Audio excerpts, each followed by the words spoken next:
Good evening दोस्तों, मैं चंचल मकवाना पवार आप सभी का गणित स्टडी कॉन्सेप्ट में स्वागत करती हूँ।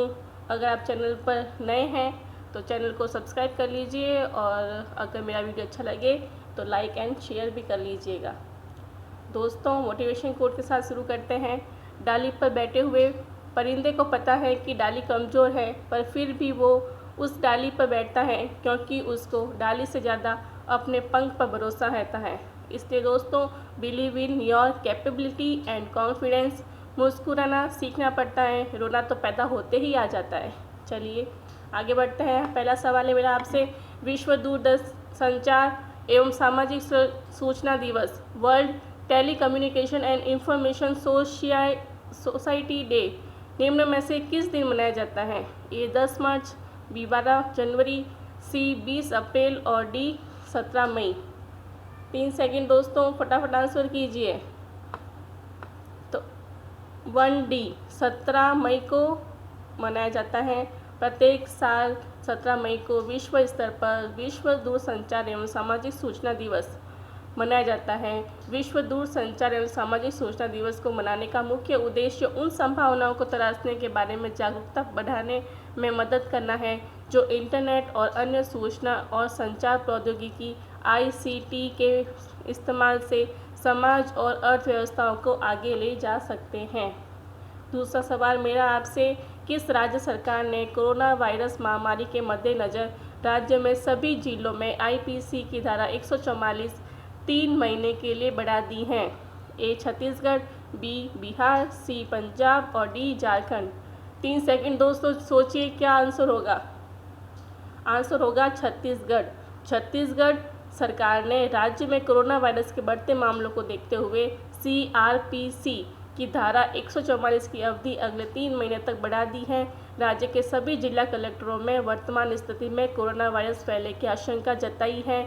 छत्तीसगढ़ सरकार ने बताया कि राज्य में संक्रमण से बचाव के लिए सभी जिलों में निषेधाज्ञा अवधि धारा 144 को 3 महीने तक बढ़ाने का फैसला किया गया है। वहीं छत्तीसगढ़ सरकार ने कोरोना वायरस संक्रमण को देखते हुए राज्य के सभी रेस्टोरेंट, होटल और बार को 31 मई तक बंद रखने का फैसला किया है। तीसरा क्वेश्चन दोस्तों, विश्व स्वास्थ्य संगठन WHO की 73वीं 2 दिवसीय वार्षिक विश्व स्वास्थ्य सभा का आयोजन किस शहर में किया जा रहा है? ए दिल्ली, बी बेंगलुरु, सी अहमदाबाद और डी जिनेवा। दोस्तों, इसका आंसर है जिनेवा। विश्व स्वास्थ्य सभा में कोविड-19 से संबंधित मुद्दों पर निष्पक्ष जांच हेतु मसौदा प्रस्ताव पेश किया गया है। भारत ने विश्व स्वास्थ्य सभा में कोविड-19 से संबंधित जांच हेतु यूरोपीय संघ और ऑस्ट्रेलिया के नेतृत्व में 62 देशों के गठबंधन का समर्थन किया है। इन 62 देशों में बांग्लादेश, कनाडा, रूस, इंडोनेशिया, दक्षिण अफ्रीका, तुर्की, ब्रिटेन और जापान जैसे देश शामिल हैं। विश्व स्वास्थ्य सभा सदस्य राष्ट्रों का प्रतिनिधित्व करने वाले प्रतिनिधियों से बना है। विश्व स्वास्थ्य सभा की बैठक नियमित वार्षिक सत्र और कभी कभी विशेष सत्रों में भी आयोजित की जाती हैं। चौथा सवाल मेरा आपसे, राष्ट्रीय डेंगू दिवस। जी हाँ दोस्तों, राष्ट्रीय डेंगू दिवस निम्न में से किस दिन मनाया जाता है? ए 15 मार्च को, 18 जनवरी को, 16 मई को या 25 जून को? आप बताइए क्या होगा आंसर। तो होगा 16 मई। 16 मई को हर साल स्वास्थ्य और परिवार कल्याण मंत्रालय द्वारा डेंगू दिवस मनाया जाता है। इस दिवस को मनाने का मुख्य उद्देश्य डेंगू के बारे में जागरूकता प्रसार करना, निवारक कार्यवाही के पहल और रोग के संचारण वाले मौसम के समाप्त होने तक डेंगू को नियंत्रित करना है। डेंगू होने से व्यक्ति को तेज बुखार, शरीर में दर्द, आँखों में दर्द, त्वचा पे चकत्ते जैसे लक्षण हो जाते हैं। डेंगू दुनिया के कई हिस्सों में तेजी से उभरती हुई वायरल बीमारी है। डेंगू के वायरस का मुख्य वाहक एडिज एजिप्टी मच्छर होता है। ठीक है। पांचवा सवाल मेरा आपसे, भारत सरकार कोविड-19 के कारण प्रभावित हो रहे शैक्षिक वर्ष को सुचारू रूप से चलाने के लिए किस कार्यक्रम को शुरू करने की घोषणा की है? तो ए है प्रधानमंत्री ई-विद्या, बी प्रधानमंत्री पढ़ो विद्या, सी प्रधानमंत्री सुचारू शिक्षा, डी प्रधानमंत्री पढ़ो भारत। सोचिए क्या आंसर होगा इसका।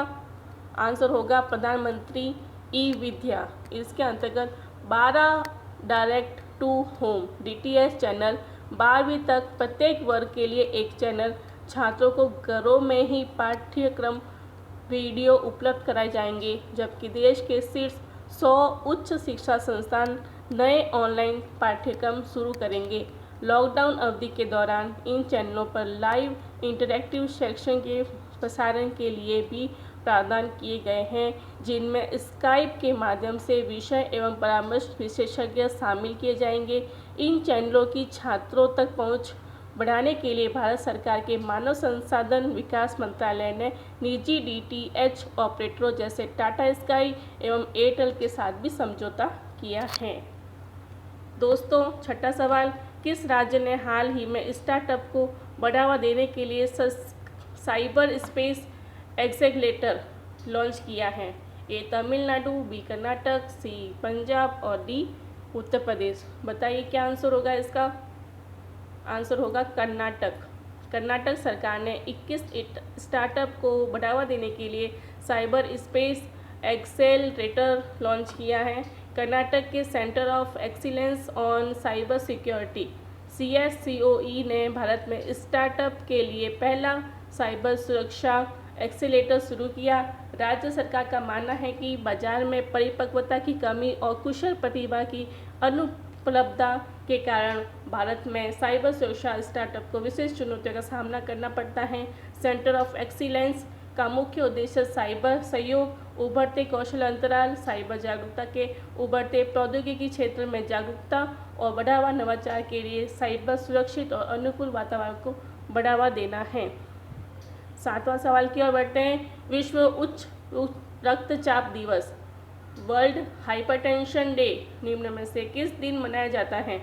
ए है 15 जनवरी, बी 20 फरवरी, सी 17 मई और डी 11 मार्च। दोस्तों, यह 17 मई को मनाया जाता है। प्रत्येक साल 17 मई को दुनिया भर में विश्व उच्च रक्तचाप दिवस मनाया जाता है। इस दिन को मनाने का उद्देश्य उच्च रक्तचाप के बारे में जागरूकता फैलाना और लोगों को इस साइलेंट किलर को नियंत्रित करने के लिए प्रोत्साहित करना है। लोगों में हाइपरटेंशन के प्रति जागरूकता फैलाने के लिए यह दिवस मनाया जाता है। इस साल विश्व उच्च रक्तचाप दिवस की थीम अपना ब्लड प्रेशर नापे, मेजर योर ब्लड प्रेशर है। 8वां सवाल, किस राज्य सरकार ने हाल ही में सैनिकों के लिए निःशुल्क बस सेवा शुरू की है?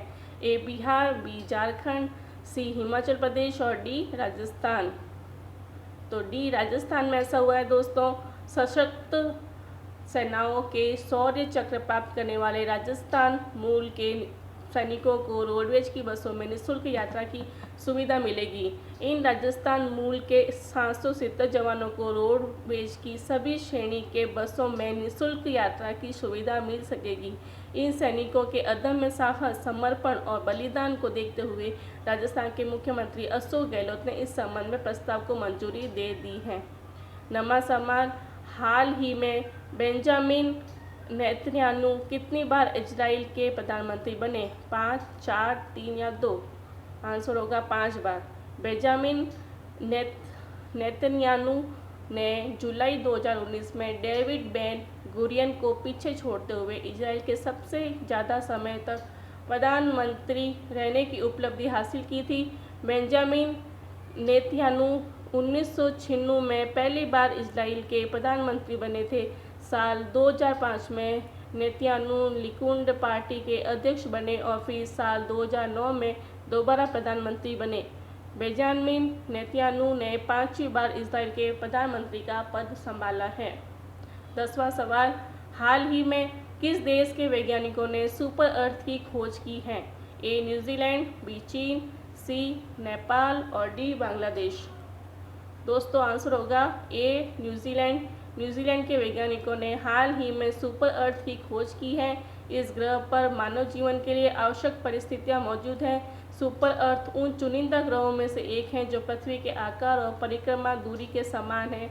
नासा के अनुसार सुपर अर्थ जैसे ग्रहों का होना हमारी गैलेक्सी में आम है। इस तरह ग्रह हमारी पृथ्वी से 10 गुना तक भारी हो सकते हैं। इसी के साथ ये क्विज खत्म होती है दोस्तों। अगर आपको पसंद आई हो तो प्लीज़ लाइक कीजिए और आगे शेयर कर लीजिए। और थैंक यू सो मच। देखने के लिए। और आज मैं यहीं समाप्त करती हूँ। जय श्री कृष्णा।